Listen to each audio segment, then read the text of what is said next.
Hello everyone, आप सभी का स्वागत है इन माय चैनल गोटेक प्लस। आज मैं आपको पढ़ाने जा रहा हूँ आयंस रिप्रेजेंटेड बाय गोटेक प्लस। ओके, यदि आप हमारे चैनल पर न्यू हैं तो सबसे पहले जो है कि आप चैनल को सब्सक्राइब कर लीजिए और don't forget to press the bell icon. Okay, जिससे कि आपको जितनी भी वीडियो अपलोड होंगी वो सारी की सारी आपको मिल सके। ठीक है, let's start today's topic of ions. Okay, an ion is an electrically charged atoms। Actually ions क्या होते हैं? आयंस ऐसे एटम्स होते हैं जो कि इलेक्ट्रिकली चार्ज्ड होते हैं। Okay, an ion is formed by the loss और gain of electrons by an atom, so it contain an unequal number of electrons and proton. Actually ions तब बनते हैं जब कोई भी एक एटम या तो इलेक्ट्रॉन लूज़ करता है या फिर इलेक्ट्रॉन गेन करता है, तब जाके वह जो है कि आयंस बनाता है, जिसके अंदर जो है कि अनइक्वल नंबर ऑफ इलेक्ट्रॉन होते हैं और अनइक्वल नंबर ऑफ प्रोटॉन होते हैं। ओके, जिससे कि आयंस बनते हैं। A positively charge ion is known as cation. जो पॉजिटिवली चार्ज आयन होता है उसे हम कैटायन बोलते हैं। Okay, a cation contains less electrons than normal atom. जो एक्चुअली कैटायंस होते हैं ना, वो एक्चुअली पॉजिटिवली चार्ज होते हैं, जिसके अंदर जो है कि इलेक्ट्रॉन की कमी होती है, जिसकी वजह से वह पॉजिटिवली चार्ज शो करता है। ओके, और negatively charge ion is known as anion. जो नेगेटिवली चार्ज आयन होता है उसे हम कहते हैं anion. Okay, an anion contain more electron than normal atom. और जो है कि एनायन के अंदर जो है नॉर्मल एटम के मुकाबले ज़्यादा इलेक्ट्रॉन पाए जाते हैं, जिसके कारण वह नेगेटिव चार्ज शो करता है। अभी है फॉर्मेशन ऑफ पॉजिटिव आयन। अभी मैंने आपको जस्ट बताया ही था कि पॉजिटिव आयन बनता कैसे है। चलो समझ लेते एक बार और। If an element has 1 or 2 or 3 electrons in the outermost shell of its atoms, then it loses these electrons to achieve the inert gas electrons arrangement of 8 valence electron and form positively charged ion और cation। Actually एक normal मैं बात आपको बता दूं, जो है कि अगर चाहे पॉजिटिव आयन की बात हो चाहे नेगेटिव आयन की बात हो, but here I am going to talk about the formation of positive ion. Actually positive ion हमेशा मेटल शो करते हैं। ओके, मेटल हमेशा पॉजिटिवली आयन बनाते हैं। क्यों? क्योंकि वो इलेक्ट्रॉन लूज़ करते हैं। इलेक्ट्रॉन लूज़ करने के कारण वे पॉजिटिवली आयन बनाते हैं। ओके, अब वे इलेक्ट्रॉन लूज़ क्यों करते हैं? एक्चुअली उनके आउटर मोस्ट ऑर्बिट में जो है या फिर आउटर मोस्ट सेल के अंदर 1 या 2 या फिर 3 यदि ये इलेक्ट्रॉन प्रेजेंट होते हैं, तो उन्हें वो लूज़ करने के बाद वो क्या कर देते हैं, अपना जो नोबल गैस का इलेक्ट्रॉनिक कॉन्फ़िगरेशन है उसे स्टेबल कर लेते हैं। उसे गेन करने के बाद वो क्या हो जाते हैं, वो स्टेबल हो जाते हैं। Okay, all wants to be get stable. The metal atoms lose electron to form positively charged ions और कैटायन। ओके, अभी मैंने आपको बताया था फॉर्मेशन ऑफ सोडियम आयन। अब सोडियम आयन एक्चुअली मेटल ही है, बट ऐसा नहीं है कि वो स्ट्रॉन्ग मेटल हो, सॉफ्ट मेटल होता है वो। The electronic configuration of a sodium ion is a same as that of nearest inert gas neon. Actually जो सोडियम मेटल होता है वो क्या करता है, इलेक्ट्रॉन लूज़ करने के बाद वो क्या करता है, नोबल गैस का जो है कि इलेक्ट्रॉनिक कॉन्फ़िगरेशन स्टेबल कर लेता है। Okay, the number of proton and electron in a sodium atom is equal, therefore it is electrically neutral having no overall charges। Sodium अपना जो है कि एक्चुअली सोडियम के आउटर मोस्ट सेल के अंदर एक इलेक्ट्रॉन प्रेजेंट होता है। वह क्या करता है, उस एक इलेक्ट्रॉन को लूज़ करने के बाद पॉजिटिवली आयन शो कर लेता है, और जिसके कारण उसका ऑक्टेट कंप्लीट हो जाता है। Okay, due to 1 more proton than electron, a sodium ion has a 1 unit positive charge। उसका जो है कि एटॉमिक नंबर 11 होता है, जिसके अंदर 11 इलेक्ट्रॉन हो गए और 11 ही उसके अंदर प्रोटॉन हो गए। बट उसने एक इलेक्ट्रॉन लूज़ कर दिया तो क्या हो गया, उसके पास 11 तो प्रोटॉन रह गए और जो 10 इलेक्ट्रॉन रह गए, जिसके कारण वो है कि 1+ चार्ज शो करता है। Okay, the formation of potassium ion is similar to the formation of a sodium ion. Actually जो पोटेशियम है ना, पोटेशियम जो है कि सोडियम के मुकाबले बराबरी करता है, क्योंकि पोटेशियम जो है कि उसके पास भी एक इलेक्ट्रॉन होता है लूज़ करने के लिए, तो वो भी एक इलेक्ट्रॉन लूज़ करने के बाद +1 चार्ज शो करता है। ओके, अब ये formation of negative ion. Actually negative ion बनता कैसे है?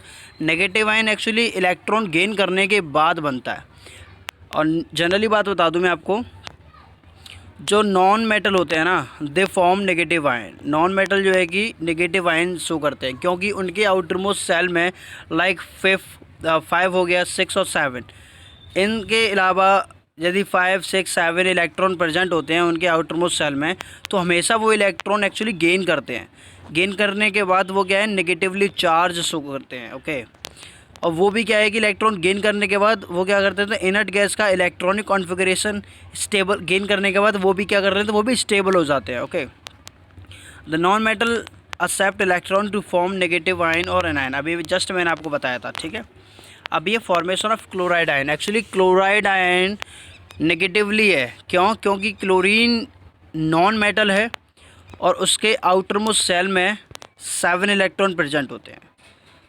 तो एक इलेक्ट्रॉन गेन करने के बाद वह इनर्ट गैस का जो है कि इलेक्ट्रॉन कॉन्फ़िगरेशन गेन करने के बाद स्टेबल हो जाएगा। Okay, since the number of electron and proton in chlorine atom is equal, therefore it is electrically neutral, having no overall charge. जैसे ही इलेक्ट्रॉन गेन करता, जैसे ही क्लोरीन जो है इलेक्ट्रॉन गेन करता है, उसके पास प्रोटॉन और इलेक्ट्रॉन की जो बैलेंस क्वांटिटी है वो बराबर हो जाती है, ठीक है, जिसके कारण वह न्यूट्रल बन जाता है। Due to one more electron than proton, chloride ion has 1 unit negative charge. Actually जो क्लोरीन होता है, क्लोरीन का एटॉमिक नंबर 17 होता है, जिसके जो है कि 17 इलेक्ट्रॉन होंगे और 17 ही प्रोटॉन होंगे। बट फॉर दैट उसके पास एक इलेक्ट्रॉन एक्स्ट्रा हो जाता है। वो एक इलेक्ट्रॉन गेन करने के बाद उसके वो क्या करता है, -1 शो करता है। ओके, अब ये है types of chemical bonds. Actually chemical bonds होते कौन कौन से टाइप के हैं? Chemical bonds are of 2 type, ionic bond and covalent bond. Ionic bond and covalent bond, okay, यही मैं बता देता हूँ थोड़ा जनरली। जो आयनिक बॉन्ड होते हैं ना, वो मेटल बनाते हैं, और जो कोवलेंट बॉन्ड है वो नॉन मेटल बनाते हैं। अभी ये स्टार्ट करते हैं ionic bond. The chemical bond formed by the transfer of electron from one atom to another atom is known as an ionic bond. Ionic bond actually तब बनते हैं जब कोई भी एक इलेक्ट्रॉन किसी एक एटम से किसी दूसरे एटम के पास ट्रांसफ़र हो जाता है, तब बनता है आयनिक बॉन्ड। ओके, इसका मतलब ये होगा कि transferation of a electron from one atom to another atom, that is called ionic bond. Okay, electron का ट्रांसफ़र होना ही एक एटम से दूसरे एटम की तरफ आयनिक बॉन्ड बनता है। When a metal react with non metal, transfer of electron takes, actually यहाँ ये पहले मिस्टेक हो गई यहाँ। Okay, electron takes place from metal atom to non metal atom and ionic bond is formed. Actually एक metal है मेरे पास, okay, जैसे कि मैंने ले लिया सोडियम, और दूसरे मेरे पास नॉन मेटल है, जैसे कि क्लोरीन हो गया। अभी मेटल की क्या टेंडेंसी है? मेटल की टेंडेंसी है कि इलेक्ट्रॉन को लूज़ करना, और नॉन मेटल की टेंडेंसी है इलेक्ट्रॉन को गेन करना। ओके भाई, नॉन मेटल जो है वो इलेक्ट्रॉन गेन करेगा और मेटल इलेक्ट्रॉन लूज़ करेगा। तो सिंपल सी बात है भाई, जो सोडियम है वह एक इलेक्ट्रॉन लूज़ कर देगा और क्लोरीन उस इलेक्ट्रॉन को गेन कर लेगा। तो यहाँ दोनों के बीच में क्या बनेगा? आयनिक बॉन्ड बनेगा। आयनिक बॉन्ड क्यों बनेगा? क्योंकि एक इलेक्ट्रॉन किसी एक एटम से किसी दूसरे एटम की तरफ ट्रांसफ़र होना, उसे ही बोलते हैं आयनिक बॉन्ड, ठीक है। The strong force of attraction developed between the positively charge ion is known as an ionic bond. उन दोनों के बीच में जो है कि सोडियम और आयन के बीच में, not only for the sodium और आयन, मेटल और नॉन मेटल की बात हो रही है। मेटल और नॉन मेटल के बीच में बॉन्ड बनता है तो वो बनता है आयनिक बॉन्ड। और वो बनता क्यों? क्योंकि उसके अंदर जो है कि फोर्स ऑफ अट्रैक्शन डेवलप हो जाता है। फोर्स ऑफ अट्रैक्शन डेवलप होने की वजह से उनके बीच में एक लिंक बन जाती है, जिस लिंक को बोलते हैं ionic bond. Is that clear? Ionic compound are made up of ions. जो आयनिक कंपाउंड्स होते हैं वो आयन से ही तो बनते हैं। जितने भी आयनिक कंपाउंड हैं, they are formed with the help of ions. Okay, move ahead. Formation of sodium chloride, मैंने अभी रिसेंटली आपको बता दिया ऑलरेडी कि सोडियम क्लोराइड कैसे बनता है। चलो दोबारा बता देता हूँ आपको।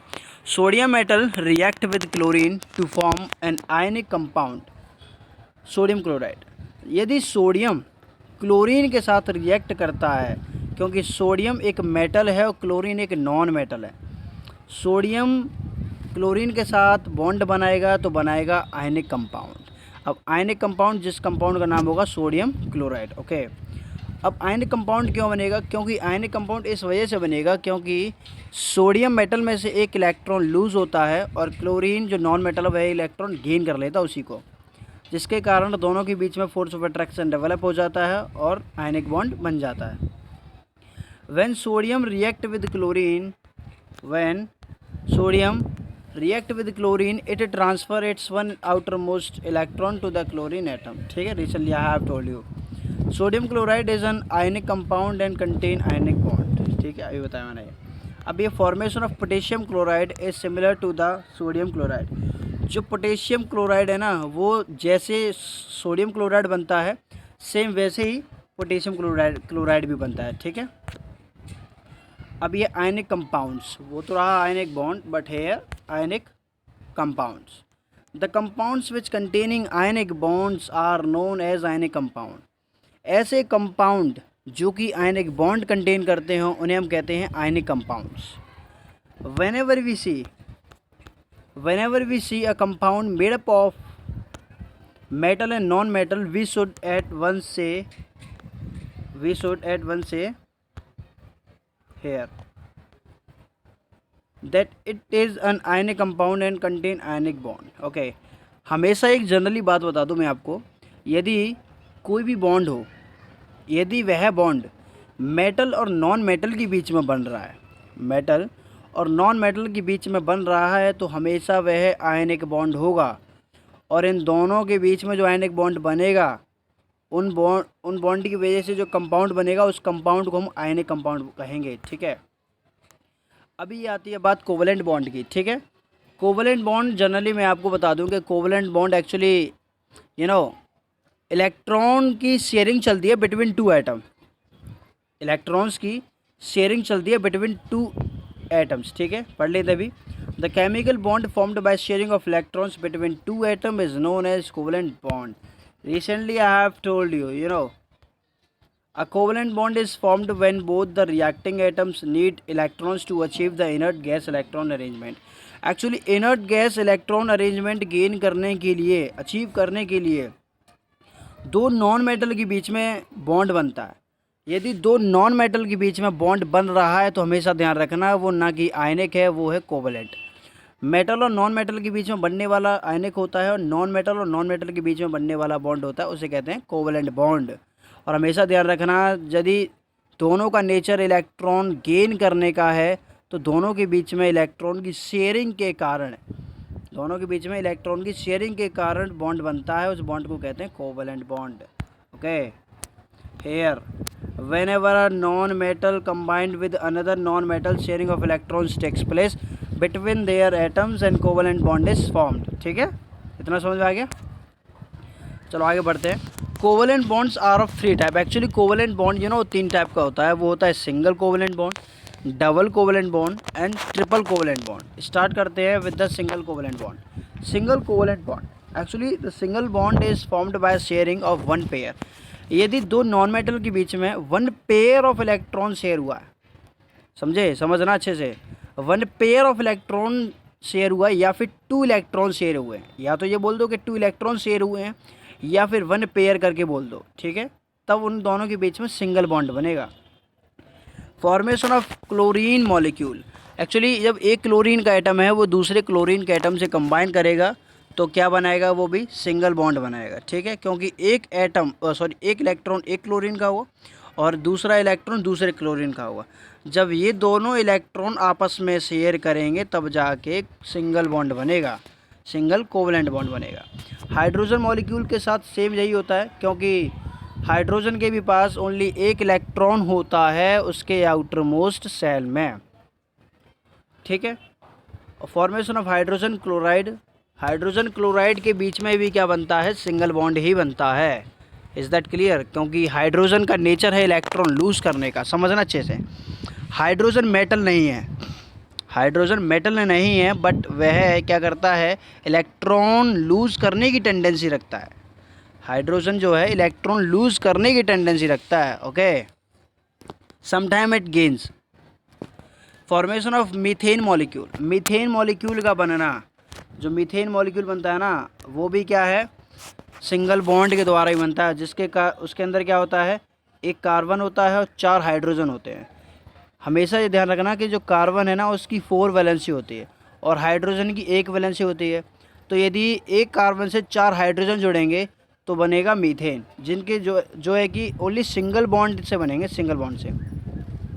अब ये formation of a carbon tetrachloride molecule. Carbon की वैलेंसी अभी मैंने जस्ट आपको बताई थी 4 होती है, क्लोरीन की भी वैलेंसी 1 होती है। यदि एक कार्बन से 4 क्लोरीन जुड़ेंगे तो बनाता है carbon tetrachloride with the single bond से जुड़ के, ठीक है।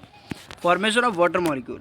वाटर मॉलिक्यूल भी सिंगल बॉन्ड से बनता है क्योंकि ऑक्सीजन होता है, ठीक है। ऑक्सीजन जो है एक और एक, ये यहाँ ये हाइड्रोजन जुड़ेगा, इधर ये हाइड्रोजन जुड़ेगा, क्योंकि ऑक्सीजन एक्चुअली डबल बॉन्ड बनाता है। बट यहाँ क्या है भाई, ऑक्सीजन की जो वैलेंसी होती है वो -2 होती है। वो जो है कि इलेक्ट्रॉन को गेन करने की टेंडेंसी रखता है और हाइड्रोजन इलेक्ट्रॉन लूज़ करने की टेंडेंसी रखता है।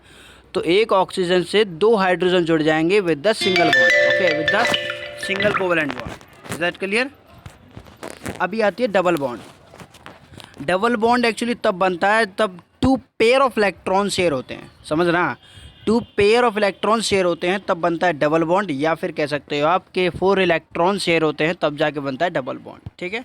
जैसे कि फॉर्मेशन ऑफ ऑक्सीजन मॉलिक्यूल। एक ऑक्सीजन एटम दूसरे ऑक्सीजन के एटम से कंबाइन करेगा, क्यों? क्योंकि एक ऑक्सीजन की वैलेंसी होती है -2,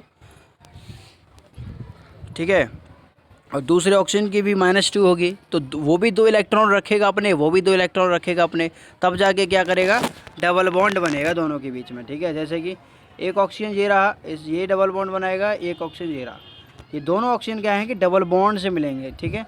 ये 2 इलेक्ट्रॉन इसके हो गए, ये 2 इलेक्ट्रॉन इसके हो गए, दोनों ने क्या कर लिया, शेयरिंग कर ली, तब जाके डबल बॉन्ड बनेगा। Carbon dioxide. कार्बन डाइऑक्साइड भी एक्चुअली क्या है कि डबल बॉन्ड से ही बनता है, क्यों? क्योंकि ये हो गया कार्बन, ये कार्बन डबल बॉन्ड से जुड़ेगा ऑक्सीजन, यहाँ ये भी जुड़ेगा ऑक्सीजन डबल बॉन्ड से, ठीक है। क्योंकि कार्बन की होती है 4 वैलेंसी, ऑक्सीजन की होती है 2 वैलेंसी, तो फिर क्या करेगा भाई, ये कार्बन जो है 2 ऑक्सीजन ले लेगा, तब जाके कार्बन डाइऑक्साइड बनाएगा ये, ठीक है। Ethene molecule. ईथीन मॉलिक्यूल भी क्या है कि डबल बॉन्ड बनाता है, जिसके अंदर क्या होते हैं कि 2 कार्बन होते हैं और 4 हाइड्रोजन होते हैं। आपको मालूम है कि कार्बन की वैलेंसी होती है 4, हाइड्रोजन की होती है वैलेंसी 1, तो एक कार्बन से 2 हाइड्रोजन जुड़ेंगे, दूसरे कार्बन से 2 हाइड्रोजन जुड़ेंगे, और दोनों कार्बन जो हैं, जो दोनों कार्बन है ना, वो आपस में जुड़ेंगे डबल बॉन्ड से, ठीक है। अभी आती है triple bond. Triple bond actually 3 pair of electron share करने पर बनता है, ठीक है। 3 पेयर ऑफ इलेक्ट्रॉन शेयर करने पर बनता है ट्रिपल बॉन्ड, या फिर कह सकते हो कि 6 इलेक्ट्रॉन की शेयरिंग चलती है बिटवीन दी ट्रिपल बॉन्ड। जैसे कि नाइट्रोजन मॉलिक्यूल हो गया, नाइट्रोजन मॉलिक्यूल एक्चुअली ये रहा N2। अब ये नाइट्रोजन मॉलिक्यूल है, कैसे बना ये नाइट्रोजन मॉलिक्यूल? सिंपल सी बात है, ये ट्रिपल बॉन्ड से बनेगा, ठीक है, इस तरीके से ट्रिपल बॉन्ड से बनेगा। ये इथाइन हो गया, इथाइन भी जो है कि ट्रिपल बॉन्ड से ही बनता है। जैसे कि यहाँ अभी एक्चुअली ये अभी 1 मिनट, ये CH, ये ट्रिपल बॉन्ड CH, ये हो गया इथाइन का मॉलिक्यूल, ठीक है। Is that clear? अभी आती है कोवलेंट कंपाउंड्स। कोवलेंट कंपाउंड्स कौन से होते हैं? कोवलेंट कंपाउंड्स ऐसे कंपाउंड्स होते हैं जो कि जो है कि कोवलेंट बॉन्ड कंटेन करते हैं, ओके, जिनके बीच में इलेक्ट्रॉन्स की शेयरिंग चलती है, वो बनाते हैं कोवलेंट कंपाउंड्स। जैसे कि मीथेन हो गया, इथेन हो गया, ethene, water, carbon dioxide, carbon disulphide etcetera. Properties of ionic compounds. अब आयनिक कंपाउंड्स की कुछ प्रॉपर्टीज़ हैं, वो समझ लो ज़रा। Ionic compound are usually crystalline solid. Actually ionic compound होते हैं ना, वो यूजुअली जो है कि क्रिस्टलाइन सॉलिड होते हैं। क्यों? क्योंकि उनका जो है कि पॉजिटिवली चार्ज क्या करते हैं, अट्रैक्ट करते हैं, आपस में एक दूसरे को अट्रैक्ट करते हैं, वो भी स्ट्रांगली, और जिस तरीके से क्या करते हैं, वो रेगुलर क्रिस्टल स्ट्रक्चर बनाते हैं, ओके, जिनको काटने पर क्या है, स्मूथ सरफेस मिलेगा और एकदम एक स्मूथ, और क्या कहते हैं, एज में मिलेगी, स्मूथ एज, ठीक है। Ionic compounds have high melting and boiling point. Actually जब आयनिक कंपाउंड के बीच में स्ट्रॉन्ग फोर्स ऑफ अट्रैक्शन है, तो उन्हें ब्रेक करने के लिए भी उनका जो है कि melting and boiling point strong होता है। Ionic compounds are usually soluble in water but insoluble in organic solvent like ether, alcohol, benzene etc. ये जो है ऑर्गेनिक सॉल्वेंट हैं। ईथर हो गया, अल्कोहल हो गया, बेंजीन हो गया, ये कौन से हैं? ये ऑर्गेनिक सॉल्वेंट है, इनमें नहीं घुलता एनी कंपाउंड, ओनली वाटर में घुलता है। ओके, इसका एक फार्मूला है लाइक डिजॉल्व्स लाइक। ओके, समझना, like dissolves like. Ionic compounds conduct electricity when dissolved in water और व्हेन मेल्टेड। जो आयनिक कंपाउंड होते हैं वो इलेक्ट्रिसिटी को कंडक्ट करते हैं, क्यों? Due to presence of free of ions.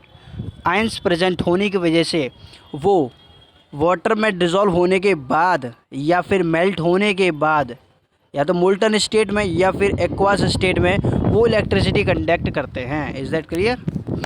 Properties of covalent bond. Okay, properties of covalent bond इस लेक्चर का लास्ट टॉपिक है।